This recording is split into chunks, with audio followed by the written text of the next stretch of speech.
Good morning and thanks for staying with us on TVC Breakfast. All eyes are on the newspapers. We'll begin with the Punch.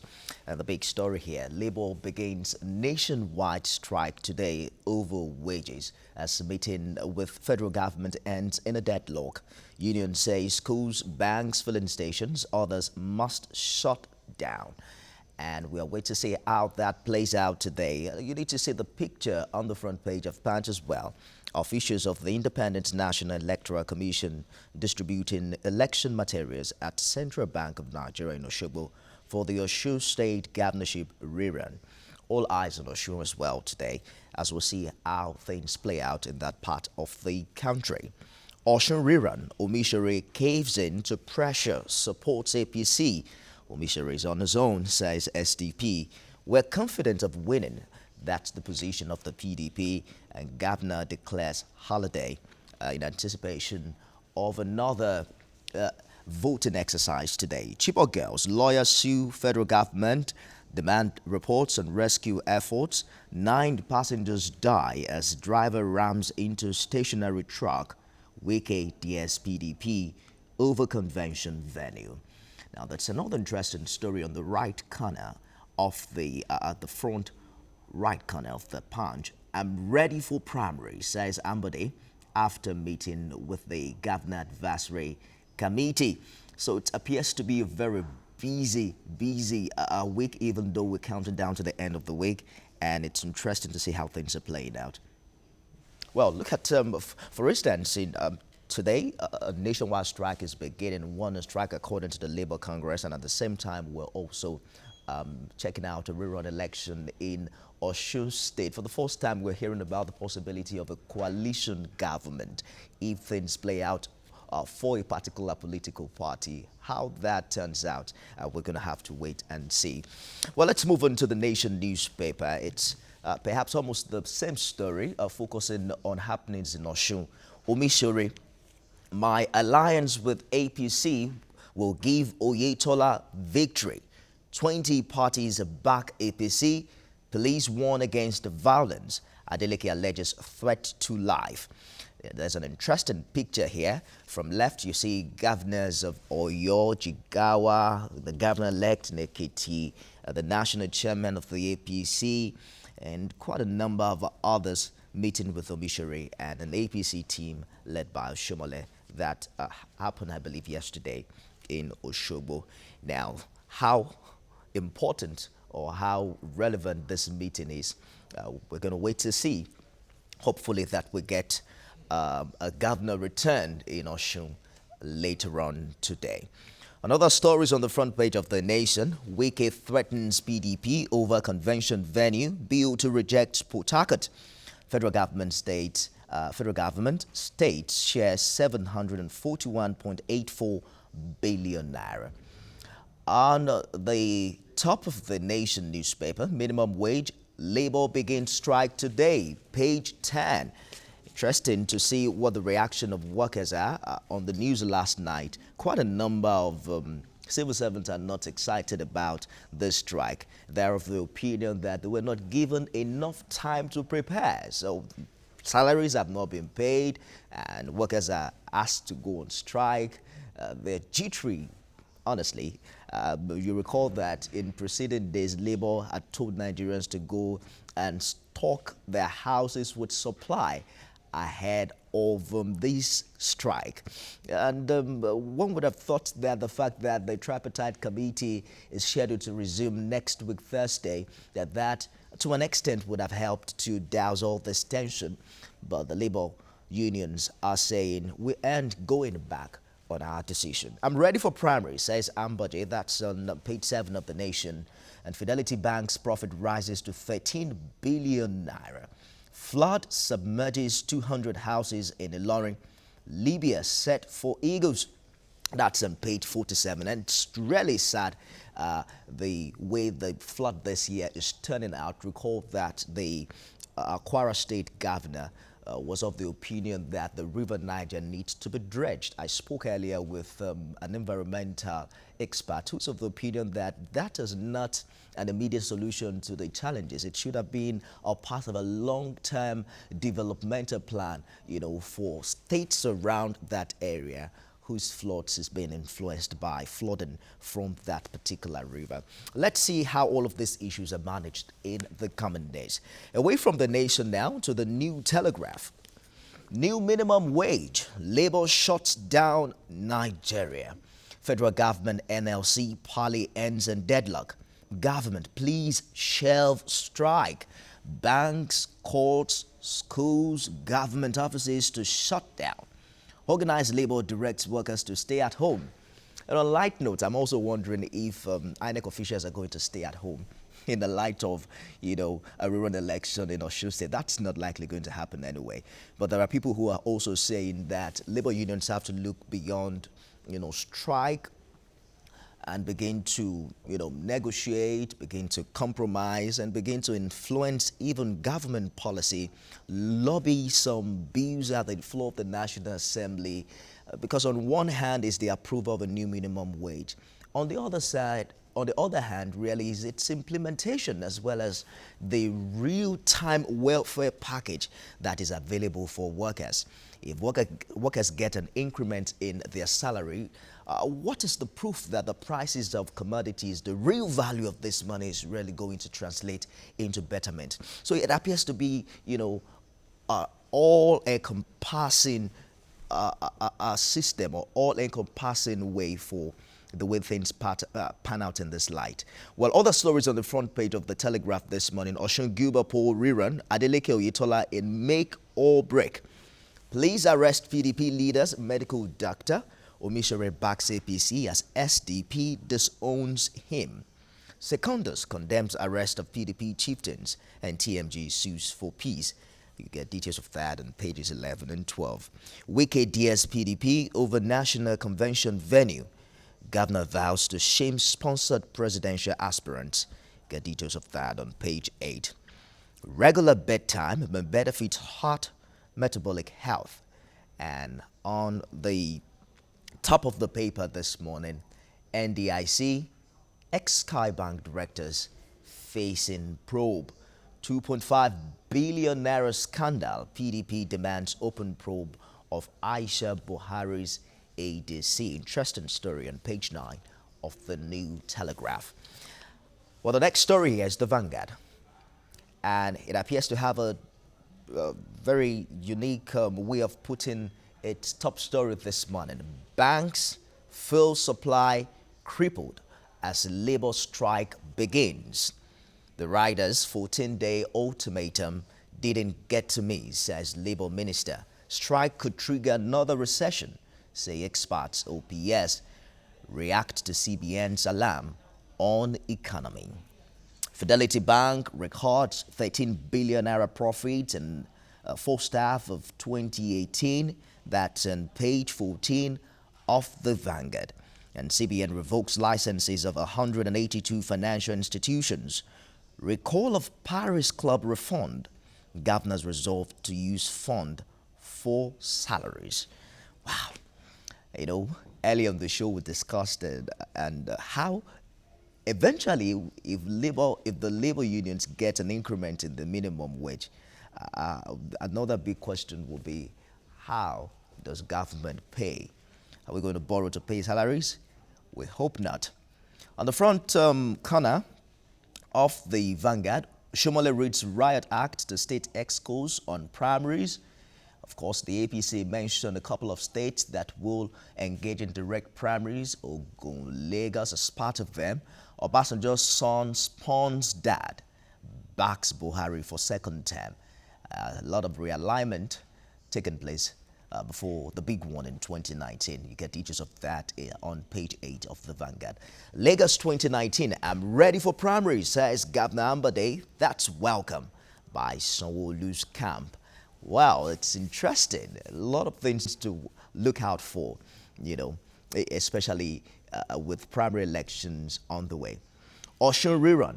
Omisore Adeleke raised the stakes. Details of that on page 37 of the Vanguard. Some would say that whichever way it goes today in Osun State, history would have been made to see a governorship election go into a rerun, and a keenly contested one for that matter.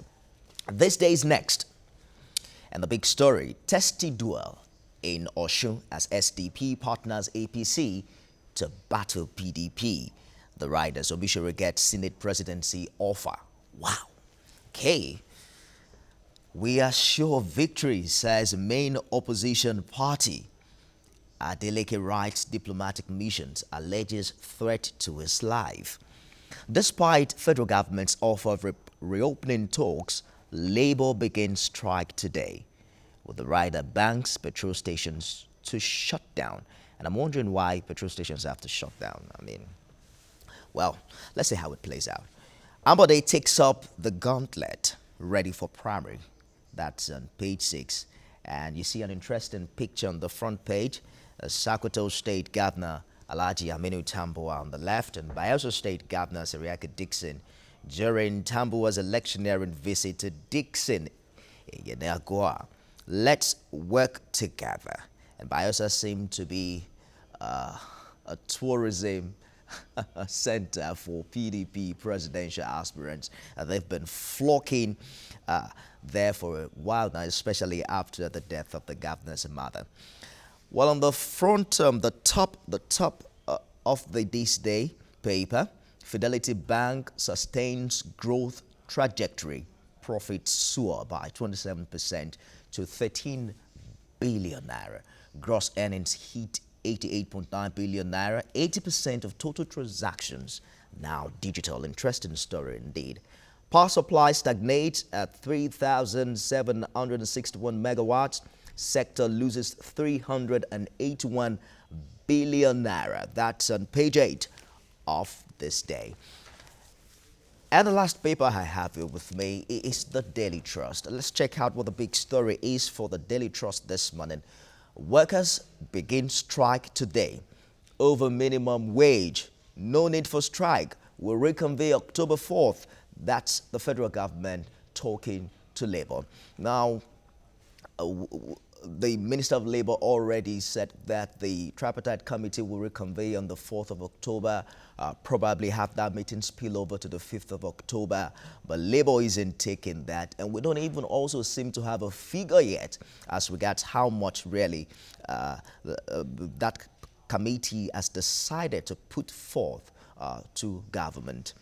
Well, the front page picture on the Daily Trust features President Muhammadu Buhari delivering his address on the fight against tuberculosis at the United Nations headquarters in New York yesterday. And there appears to be a twist to the ongoing 73rd United Nations General Assembly, with the Security Council meeting yesterday featuring President Donald Trump accusing China of attempting to, alter things in the forthcoming midterm election in the U.S. And it's really interesting because when allegations of Russia's meddling came forth, the U.S. president denied that. So how easy really has it become these days to meddle in U.S. election? That's another story for another day. Let's check all the stories on the front page of the Daily Trust. Asol Villa driver attempts suicide over poor pay. Ambode says he's ready for direct primaries, and despite rise in inflation, foodstuff prices fall. That's on page 17. Now, I'm not sure I understood that, but maybe I should leave that to those who go to the market often to buy food to testify whether the prices of food is really falling. Federal government, states, local governments share 741.8 billion naira for August. Omishore backs APC candidate in Osun governorship rerun. Okay, it's a wrap on the dailies, and no doubt it's indeed an interesting Thursday for Nigeria. We're counting down to Nigeria's 58th year anniversary, and we're hoping that it will meet Nigeria on strike. Looking forward to see the federal government and, of course, labor unions reaching some sort of a consensus as regards this issue. Coming up on the show this morning, a meeting between the federal government and organized labor over the new national minimum wage left union leaders dissatisfied, ending in a deadlock. Labor insists it will go ahead with its planned strike beginning today. That's up after this short breather. Stay with us.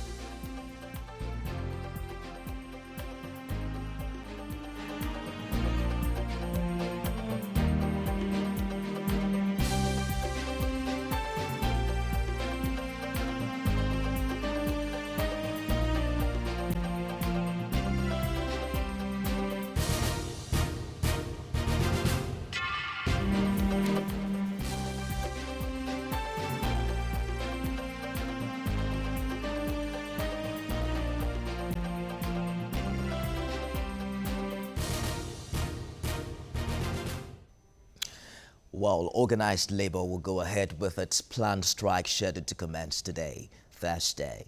This development comes after a meeting with the federal government ended in a deadlock.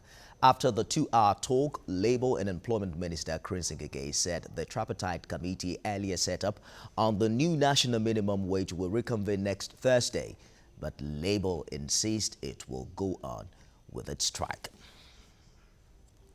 But reactions are mixed over the decision by labor leaders to go ahead with the strike. Here's what some workers really think. The government is supposed to have increased the minimum wage, considering the fact that since the government has come on board, a lot of things have increased.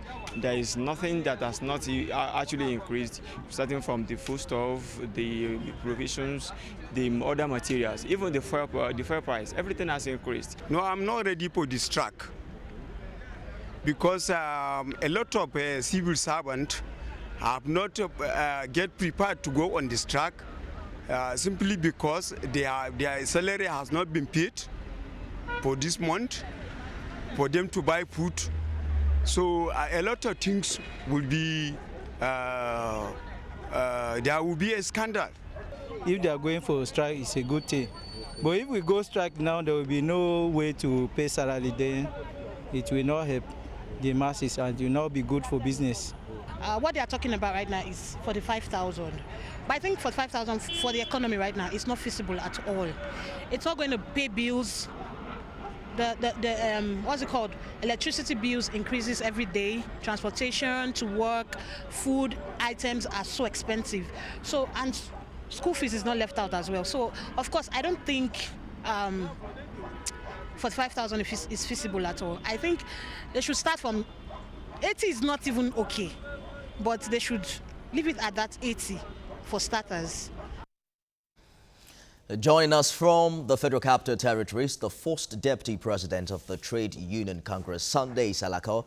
Good morning to you, Sunday. Thank you for joining us on TVC Breakfast. Good morning, Ifemi. How are you?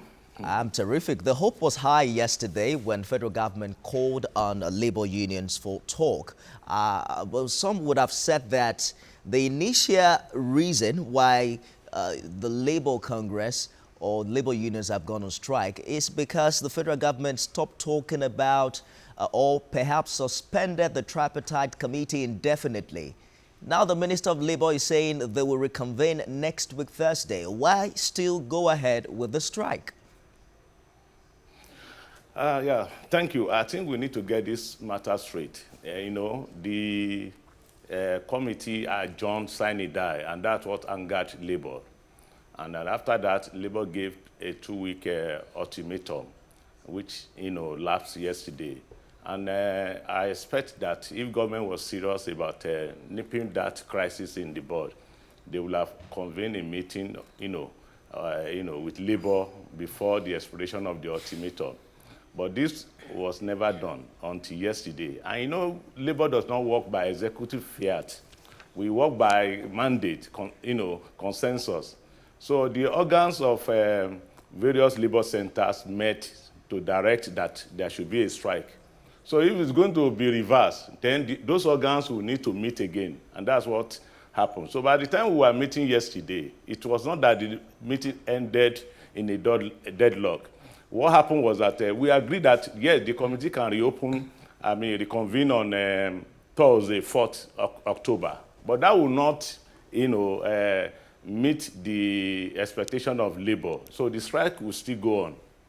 What exactly is the expectation of labor? Let's put this in the right perspective. You guys were angered because you weren't hearing anything as regards the committee. The committee is to reconvene on Thursday. What expectation were you expecting before Thursday? Now, you see, one critical thing that must happen was that federal government must be ready to come with their figure, to the committee, because, the committee is a tripartite arrangement. And if the labor had come up with their figure and the organized private sector had done so, some state governments have also, done that, we expect that federal government should also come with a figure which the committee can negotiate and arrive at a, figure. I have seen that a lot of people are speculating figures. We don't have a figure yet because we have not harmonized all our positions.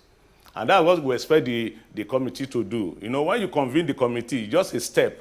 There are other things that must also follow. So a lot of people are concerned about having the strike ongoing, spilling to Monday when Nigeria will be having its 58th independence anniversary. Are you worried about the consequence of that? Well, those who are down fear no fall. Workers are in great pain now, and if you look at it, no sacrifice is too big to ensure that you get justice. This minimum wage issue has been there for over 2 years. We ought to have reviewed this minimum wage for the past 2 years. If workers have been very, very patriotic and persevering all this while, I think government and every other person should also appreciate the position of labor. Every other thing has changed in this country except salaries. So what do you expect labor to do? They say where two elephants fight, it is the grass that suffers. And the position of many workers at the same time is also that they are concerned about their welfare. At such a time like this, they haven't gotten salaries yet, and of course, the implication of such an action like this on the nation's economy. Are you concerned about the fallout of this particular strike on the welfare of the workers, the same workers you appear to be fighting for? Well, there is no action that we embark on that will not have its attendant consequences. And we appeal to our members because they also know that what labor is doing is just in their own interest. Governments must be blamed to have allowed this thing to, to take this, long. So you can't blame the labor movement. You should be blaming government. Why did they wait until this moment? Already, as we speak, some states cannot even afford the 18,000 naira minimum wage. Evidence in their inability to pay salaries and all of that. Is it feasible? And how realistic is it to have government pay this new minimum wage if eventually you get it? Yes, we always find this very amusing when people say that governments, especially state governments, many of them are not paying. We know why they are not paying. And the reason is that, the way their lifestyle. For instance, a state where the IGR is now up to 1 billion wants to have the same thing. The governor in that state wants to enjoy the same privilege, the governor of a Lagos state whose IGR is about, which is over, 30 billion. No, it cannot work. If they reduce and plug in those leakages, the issue of security votes and all the rest, they will be able to pay. They will be able to meet all their extravagant lifestyle, but they will not be ready to pay workers. That will not hold water any longer. Every state must be ready to pay. Cutting short on an what you call an extravagant lifestyle, it's a totally different scenario here, because you don't seem to be talking about that. What you're saying is increase the money.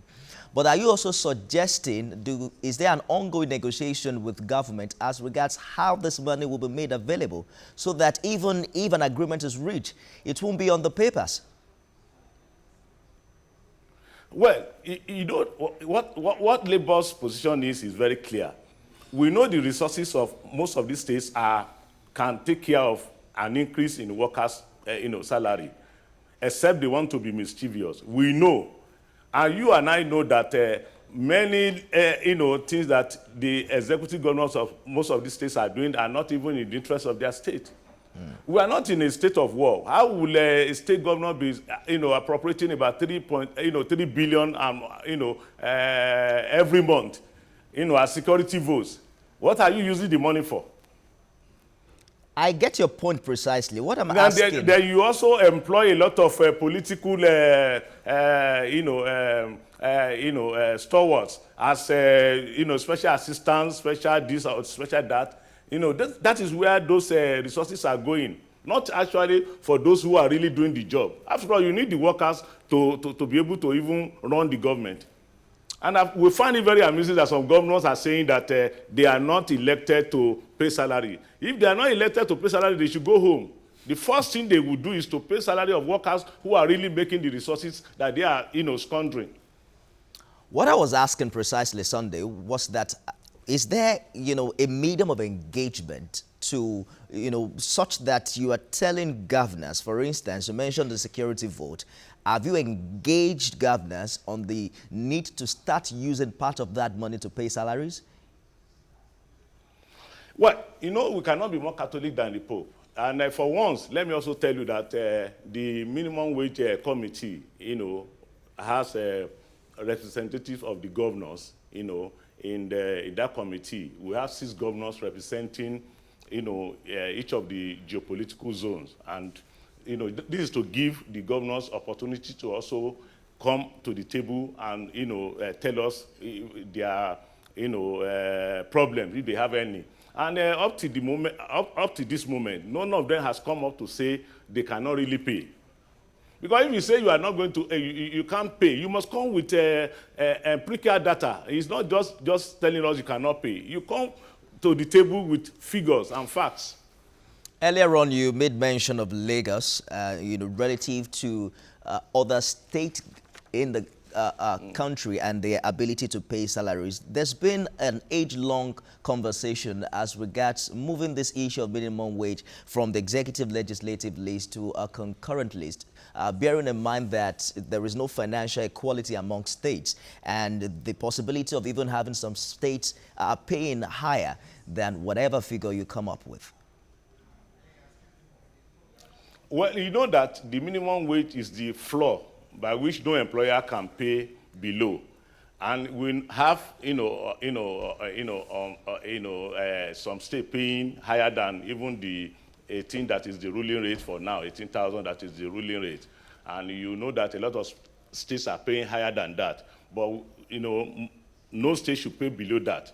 Now, if we are talking about unequal resources in all the states, and that's why we have a flaw. The minimum wage is by convention, Convention 131 of the ILO. It's not something that is, crafted by Nigeria alone. It's a global thing, and that has been the practice. So, and that's why it is tripartite in nature. Everybody will come to the table, will look at all the empirical data and the positions of, every stakeholder. Then we arrive at, in a consensus. So there are lots of twists on the front pages of the paper. For instance, the Punch is saying unions say schools, banks, filling stations, others must shut down. If you're asking filling stations to shut down from today, I mean, that is not going to affect any person in government. It's going to make life harder for the people you're fighting for. Isn't it fair to allow some other functional facilities like filling stations to be running at such a time like this? Well, we don't want also, hoodlums to hijack the process. You have to be very guided when you are, on a strike action like this. We are also, monitoring. We have implementation committees in all the states, monitoring and going around. We don't expect filling stations or schools to open and there will be a crisis. So people just have to bear with labor. It is in the interest of the common man. Even the 18,000 that we are taking is not even enough to do anything. It cannot even cover transport for most workers, even in a week. So we just have to bear in mind. And I believe that the only language the government understands is a strike. Labor has been pushed to the wall, and there's nothing we can do other than to also, stand in the gap for our people. So Labour says this is a warning strike that will last for 7 days. What exactly do you want government to do before this 7 days elapse? No, we have not said it will last for 7 days. We said it's a warning strike that begins today. It could end any other, before 3, 4, 5, 6, 7 days. It could even be more than that. It depends on how government, handle the matter. If government shows enough seriousness, then we can. I think there are ongoing engagements here and there, and I believe that the matter should soon be resolved. But the way I see it from here, what other commitments do you expect from government apart from reconvening the tripartite committee next week, Thursday? So the way I see it is, my precise question right now is, what exactly can the government do that will make Labour change its mind before that committee reconvenes next week, Thursday? Well, one thing that is very critical is the issue of their figure. What figure are they recommending? They must come with that figure. They must tell Labour that, yeah, they have a figure.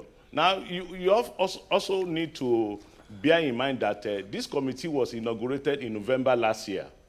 And that committee never started meeting until March this year. 4 months was enough for government to have also look at their books and come out with their own figure. Why is it that at the tail end of when the committee was rounding up is when they now start to look around to say that they need to set up a committee? It doesn't show seriousness on the part of government. We want to be very sure that they are sincere. They must be ready to say, yeah, this is a figure. Because whatever figure they are bringing to the table is not that the figure is cast in stone and that that is what is going to be agreed upon. We will trade. We will trade. It's negotiation. It's, and we will trade and arrive at what is going to be acceptable to all the stakeholders. Then we'll make recommendations to federal government, which will also have an opportunity to also look at the report of that committee. What exact figures? So you must see the position of Labour in this matter. If government is serious, you set up a committee for an assignment. For 4 months, that committee never started meeting. And within that 4 months, you could not also do your own homework and say, this is what you want to bring to the table. It doesn't show that the government is very sincere. What exact figures have Labour brought to the table? That was everywhere, 66,500. That was our figure. And we backed that figure with a lot of facts. 66,500. Yes. The organized private sector also brought their own figure. Most state governments indicated figures. In fact, for once at this review, we had public hearing in all the geopolitical zone, including Lagos and Abuja, and a lot of stakeholders were there. They made their position very known in form of memoranda and the rest of them. Is Labour also getting set for the ripple effect and the fallout of these figures if they eventually get federal government sanction? For instance, inflation. There are people in the market also who don't collect salaries and who will see this as an opportunity to increase the price of their commodities. There are many who are saying that eventually if this happens, there might not be any much difference between 18,000 and 66,500. Are you suggesting that we should leave the issue of minimum wage, that the minimum wage should not be reviewed? I'm suggesting that there are other... Minimum wage is an ongoing... it's an ongoing something. It's something that must happen. Sonny, I'm suggesting that there are other... You should also bear in mind... I am suggesting precisely that there are other indices that are relevant here. About 2 years ago. You get what I'm saying? This thing ought to have been done about 2 years ago. Even look at the rate, what was the exchange rate of Naira, in 2010, 2011, when it was 18,000. And you know what the exchange rate is now today. So look at it. And most of the things we use in this country we import. So it has taken a great toll on the welfare of workers in this country. We must review it. And there will be, if we all mean well, there must be, resources to pay. There are a lot of, leakages in government that we need to also, look at. They should, plug in all those leakages and pay workers very well. After all, when you pay workers very well, you are going to help the economy also. Because the purchasing power of an average worker will also increase. Help us understand the scope of this labor's agitation. This proposed minimum wage, will it also impact on how much salary paid to employees of private organizations? Of course. Of course. How then the organized private sector has always been ahead of the civil service and the public sector. And, it will also, it will have, effect.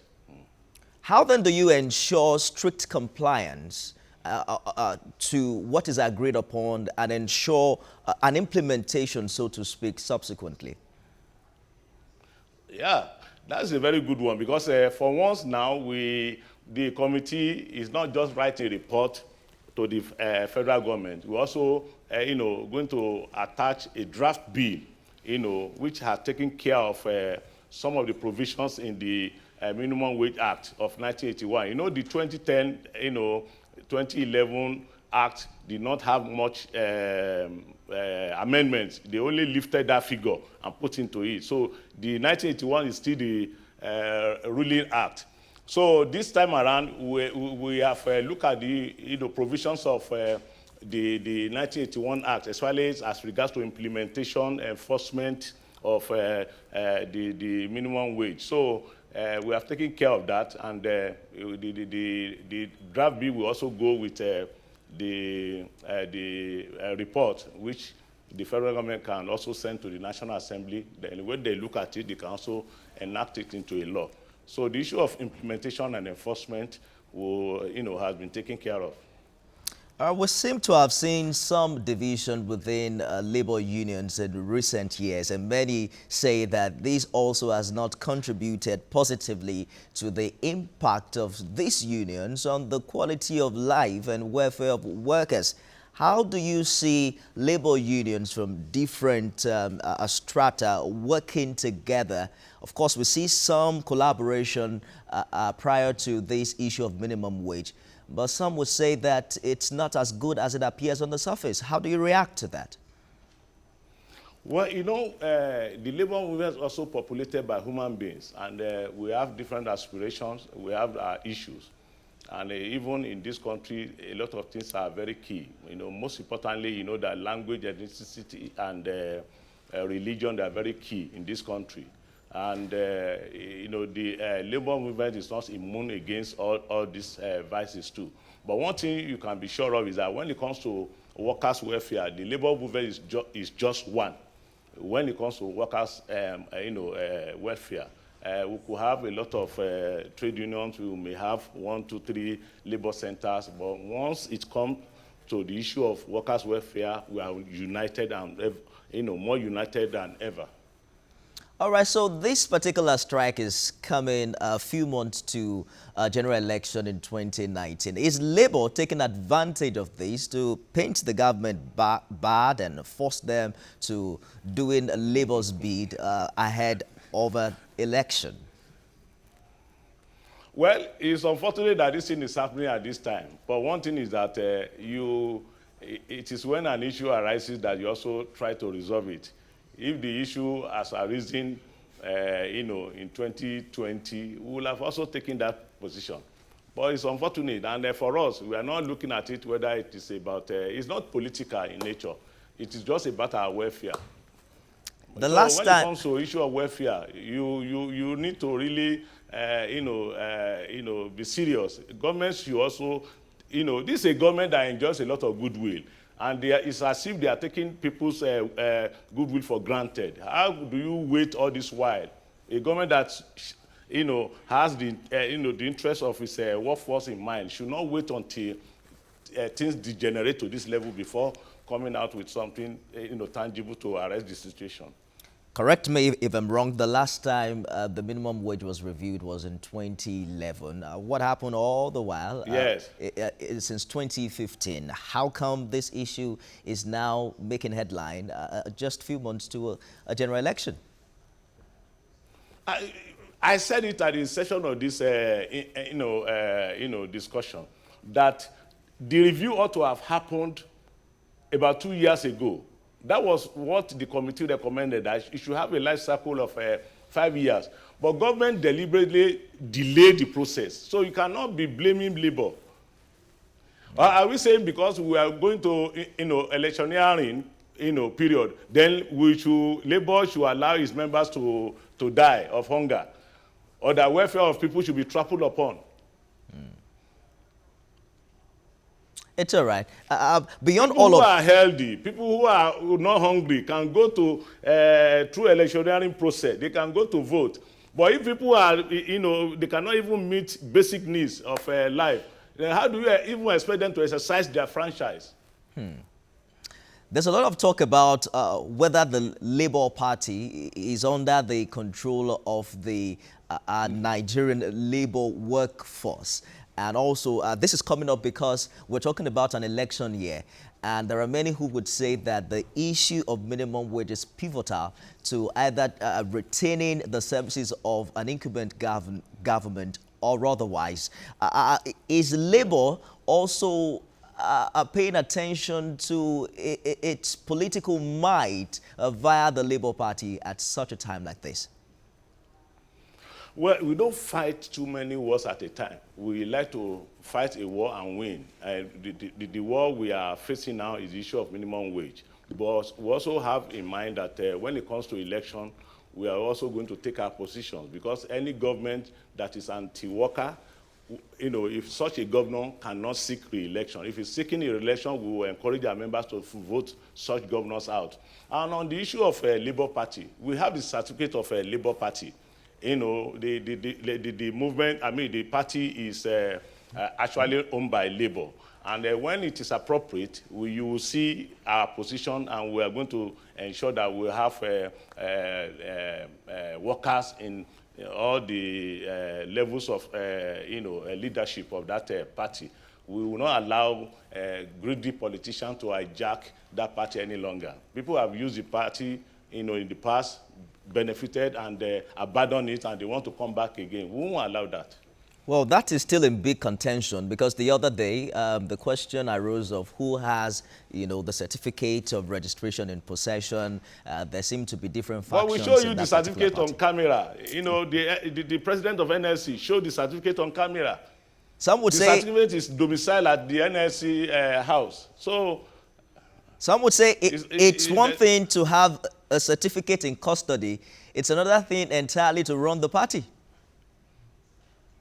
That is what we want to do now. Maybe, yes, in the past we have not been so much involved. But this time around, we believe that the only saving grace we have now is to take over the structure of a Labour Party, so that we have workers in the real sense of it, not people who claim to be workers or worker friendly, and taking advantage of the platform of that party to benefit. We just want to do what is needful now.